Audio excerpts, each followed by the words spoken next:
In Ecuador, at least 35 inmates were killed and other 50 were injured in riots and clashes.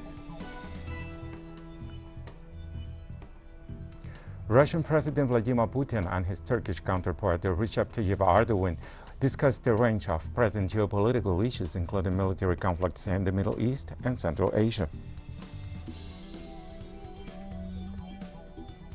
Former Japanese Foreign Minister FM Kishida has won the primaries of the ruling Liberal Democratic Party, becoming the next Prime Minister of the Asian country.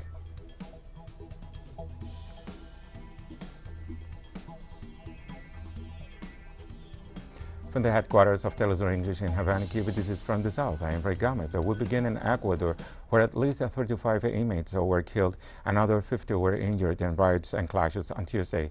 According to national police briefs, the incidents occurred at the Littoral Penitentiary in the southwestern coastal city of Guayaquil. The clashes took place between gangs fighting for control of drug trafficking and other crimes planned inside the prison. Since February, it was the deadliest such incident after a series of coordinated riots at 4 prisons left 79 inmates dead and some 20 people wounded, including police officers.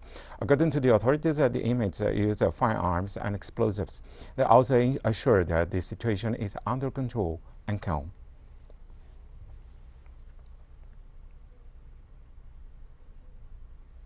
The journalist Manuel González Reyes, the director of the digital newspaper Portal Morelos, was shot dead in the Mexican city of Cuernavaca. Morelos prosecutor's office reported the journalist was killed in Leandro Valle Street, and they were able to make an identification through his work credentials. Police officers have said that there is currently no information referring to the number of people who participated in the attack, and at least one of the perpetrators used a closer-range firearm.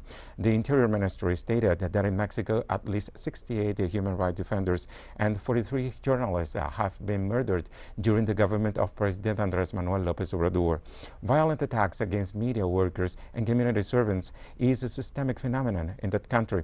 It should be noted that according to the investigative website Article 19, over 120 journalists lost their lives from the Vicente Fox administration, which began in 2000, to Peña Nieto's government, which ended in 2018.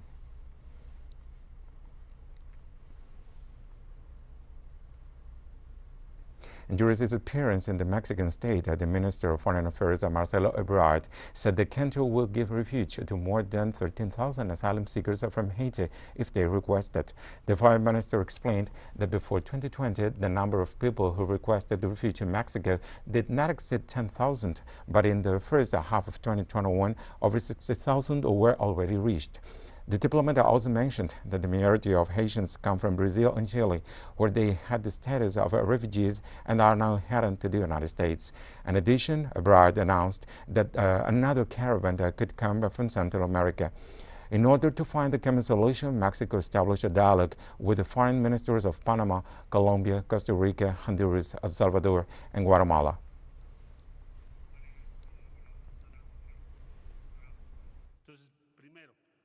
So first, they are not coming from Haiti, they are coming from Brazil and Chile.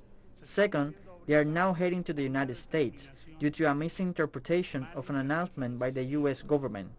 Third, what has Mexico done regarding this flow? Well, first of all, we cannot offer refuge to many of them because they are already refugees. They cannot be refugees in 2 countries at the same time. But in any case, those who do not have refugee status have been offered one. And as of today, according to what the Mexican Commission for Refugee Aid informs us, there are 13,255 people with that condition or who are going to have this condition coming from Haiti. What will be the position of Mexico? Well, we had a meeting and we are in communication with the foreign ministries of other countries like Panama, Colombia, Costa Rica, Nicaragua, Honduras, El Salvador, and Guatemala. So we know that there are movements, but we do not know yet how big they are going to be.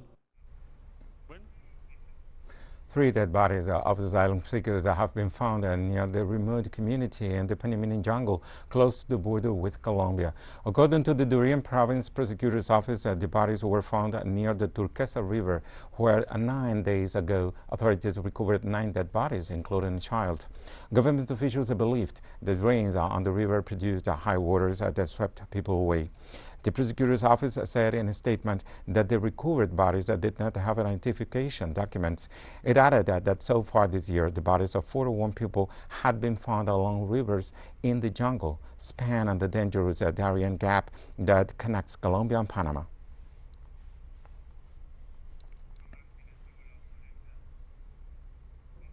And 3 Brazilian children were deported by the United States to Haiti amid a serious immigration crisis that has brought about 15,000 Haitians to the Texan city of Del Rio on the border with Mexico.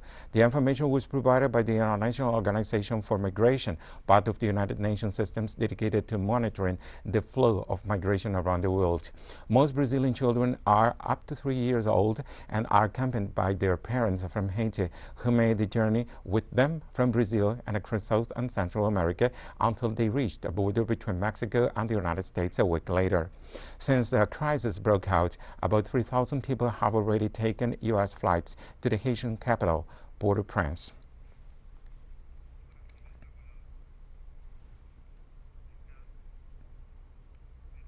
The senator and presidential candidate of the new social pact, Yasna Provoste, called on the government to declare a humanitarian emergency due to the migratory crisis in northern Chile.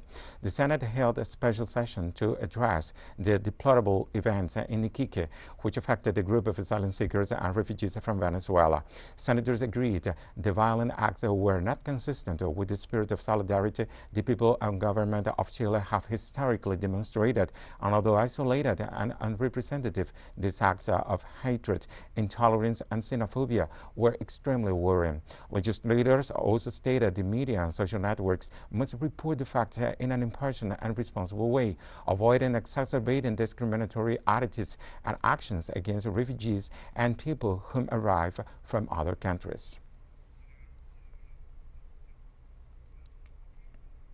It is not the situation that affects thousands of immigrants, mostly working people, pushed to seek better opportunities, nor the situation of Chileans who are being affected by the lack of foresight of the authorities and who feel insecurity in the face of events that we are not used to in the country. We have to be able to tell this government again and again what it has to do. It has to declare a humanitarian emergency. Former Bolivia's Foreign Minister Fernando Buenaventura affirmed that disrespecting the huipala as a patriotic symbol, as happened during the central act for the departmental anniversary of Santa Cruz, is a crime and a denial to the indigenous peoples. Buenaventura stressed that the penal code establishes in its Article 129 that whoever mocks or neglects the patriotic symbols will be punished from 6 months to 2 years. In the case of the cultural dimension of the huipala, the former foreign minister recalled that the indigenous peoples are the root of all that constitutes the plural national state of Bolivia, since they have the characteristics of the Amazonian Chaco, Valley, Altiplano, and mountain nations. The former diplomatic authority reminded that overlooking and denying the other and cultural diversity is an act of historical unconsciousness, remembering that the cultural discrimination and imposition was brought by the Spanish colony imposed since 1942.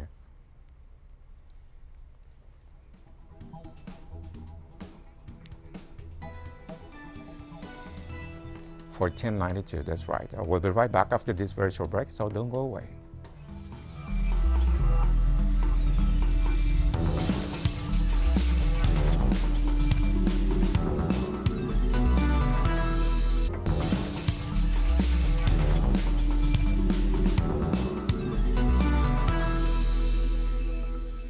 Welcome back. Russian President Vladimir Putin met with his Turkish counterpart Recep Tayyip Erdogan on Wednesday to discuss a range of present geopolitical issues, including military conflicts in the Middle East and Central Asia. The meeting in the Russian city of Sochi comes just a week after Erdogan expressed frustration at talks with his NATO ally, U.S. President Joe Biden, and announced that he would instead try to build closer ties with Russia. President Putin thanked his Turkish counterpart for his stance on the construction of the Turkish Stream gas pipeline. He also praised the cooperation with the Turkish government in the fight against the COVID-19 pandemic and on issues related to the situation in Syria, Libya, and Nagorno-Karabakh, where last year a military conflict broke out between Armenia and Azerbaijan. Both heads of state affirmed that the construction of the Akuyu nuclear power plant in Turkey's Mersin province is on the way as planned.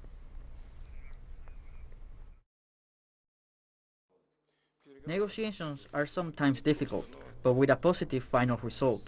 Our departments have learned to find compromises beneficial for both sides. I especially believe that there is very big benefit in Turkey and Russia keeping stronger relations each passing day. The steps we have taken with Russia related to Syria is of utmost importance. U.S. Secretary of Defense General Lloyd Austin and the country's most powerful officials disowned President Joe Biden before the Senate, acknowledging a strategic failure in the withdrawal from Afghanistan. Chairman of the Joint Chiefs of Staff, General Mark Milley, assumed that the disastrous withdrawal from troops from Afghan soil is not the consequence of 20 days of management, but the effects of 20 years of war. For his part, the head of the United States Central Command, General Kenneth F. McKenzie Jr., stated before the Senate Armed Services Committee that he had recommended keeping 2,500 troops in Afghanistan and warned that the withdrawal of these forces would lead to the collapse of the Afghan armed forces.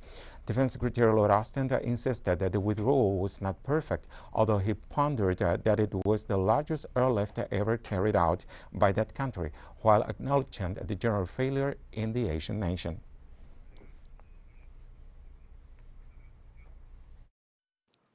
We helped build a state, Mr. Chairman, but we could not forge a nation. The fact that the Afghan army that we and our partners trained simply melted away, in many cases without firing a shot, took us all by surprise, and it would be dishonest to claim otherwise.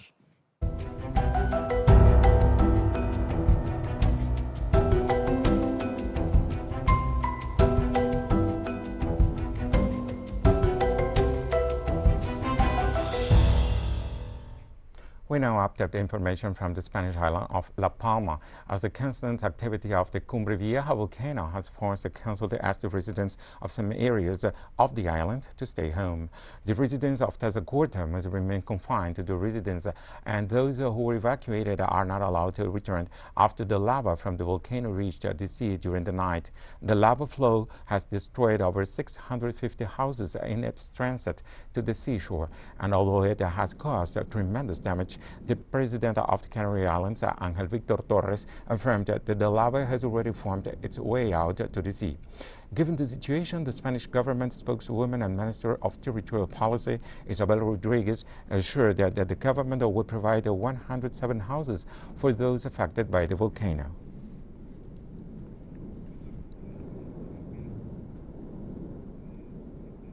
UN's climate chief said Wednesday the forthcoming COP26 summit, which could determine the viability of the Paris Agreement, will not be easy, but an outcome matching the urgency of the crisis is absolutely necessary. It's certainly not going to be easy.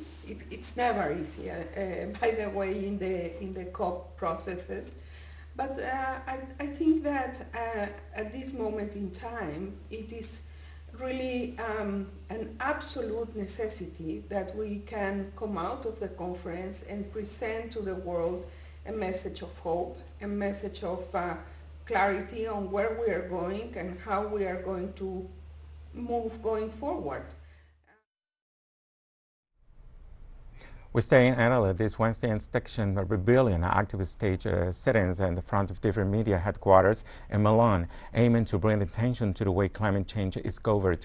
400 climate activists from 180 countries were invited to Italy's financial capital for a 3-day summit that will send its recommendations to the climate change meeting in Paris next month in Glasgow. It will be followed by a 2-day pre-COP26 meeting aimed at finding common ground on sticking points among the participants, which include the big emitting countries and countries that they still lack electricity or for all inhabitants. We are facing the biggest emergency man has ever had to face, and it is not being faced like it should be. The governments are failing at this. The COP26 that will take place in Glasgow, with the pre-COP here in Milan, has failed for 25 years, and we are here today to try and bring attention on an issue that should be center stage.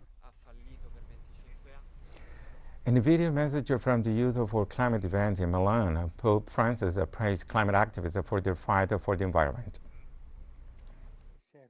I would like to thank you for your dreams and projects. and for the fact that you are as concerned about human relations as you are about caring for the environment. Thank you. It is a concern that is good for everyone. This vision is capable of challenging the adult world, for it reveals that you are prepared not only for action, but also for patient listening, constructive dialogue, and mutual understanding. Technical and political solutions are not enough if they are not supported by the responsibility of each member and by an educational process that favors a cultural model of development and sustainability centered on fraternity and on the alliance between human beings and the environment. And tens of thousands of people in South Sudan continue to be displaced by rising flood waters that have forced them to leave their direct homes as overflowing rivers flood farmland and swallow up livestock. Barely 16 kilometers from the capital, Juba, the devastation is apparent, with locals surrounded by water as they try to feed their children and find a safe place to sleep. According to the UN's Emergency Response Agency, over 426,000 people have suffered from the disaster across the world's youngest country. Emergency workers have used canoes and boats to reach cut-off populations. Authorities warned that more heavy rains and floodings are expected in the coming months. The water is too much. We used to eat from what we cultivated before, but now, within these 2 years, we don't have food even though they provide us with the seeds. How can we plant them? I tried it, but the water washed it away, and I'm now unable to help myself with this situation.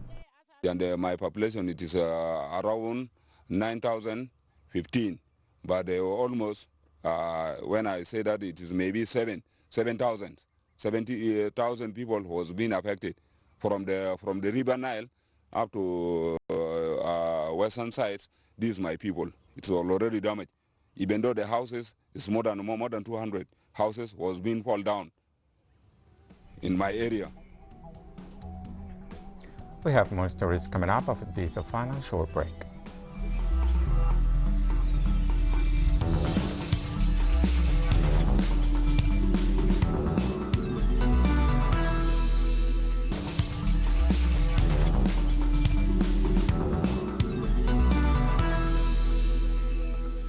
Welcome back. Former Japanese Foreign Minister Fumio Kishida has won the primaries of the ruling Liberal Democratic Party, LPD, or LDP, better said, which will make him the next prime minister of the Asian country.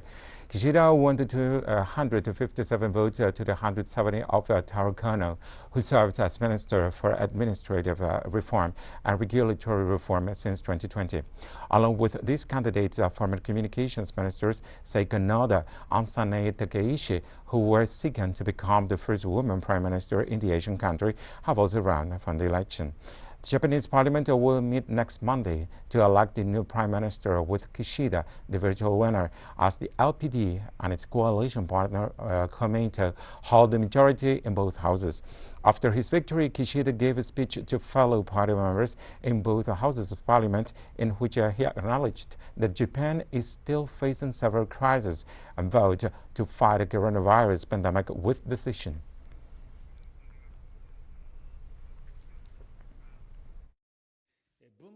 There is no distribution without growth. It's a truth that I believe in. So I want to reestablish a virtuous circle between growth and distribution, so as many as possible across the whole of the archipelago can reap the rewards.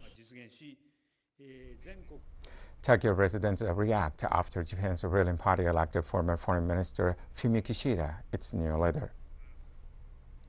Mr. Taro Kono would have been too extreme in policies when trying to unite the country.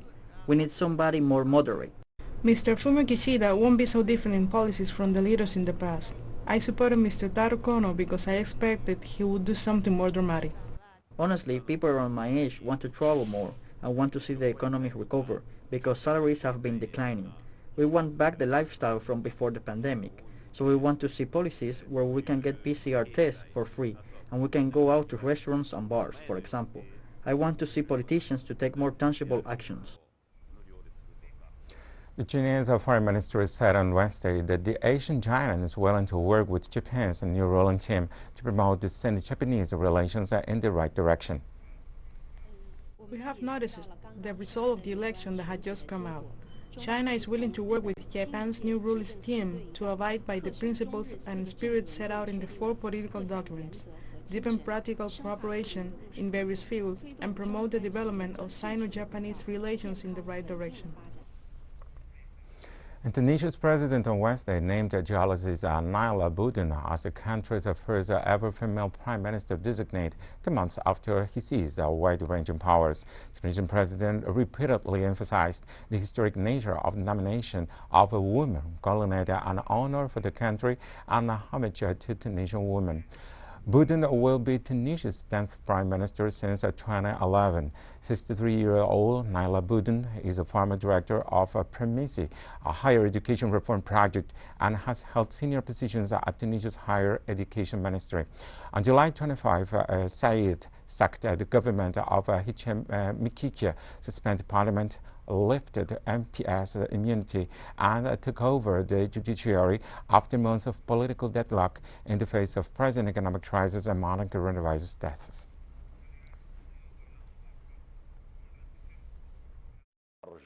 We will work together in the future with a steadfast determination to eliminate corruption and chaos that pervaded many institutions in the state.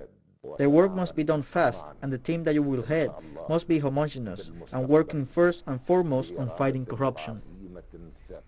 And the main border crossing between Jordan and Syria was reopened on Wednesday. Colonel Muad al-Zubi highlighted that the Jabir crossing, the main border crossing point, has been opened in the early hours of the morning, and reports that many traders and civilians have already begun to transit through it. He also noted that passengers and drivers of cargo trucks will have to take a PCR test to prevent the spread of the COVID-19 virus. This crossing point was closed in July due to the strong wave of people infected with the virus, and thus prevent its spread.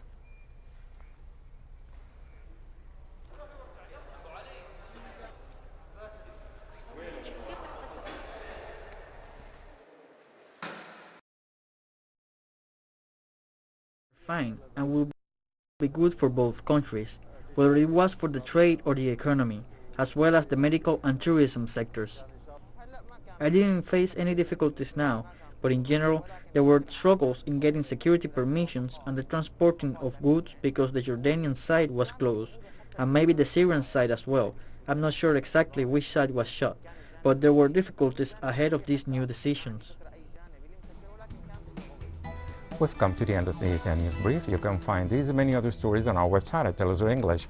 You can also follow us on social media for all the latest news. We're on Facebook, Twitter, Instagram, and Telegram. For Telesur English, I'm Ray Gomez. Thank you for watching.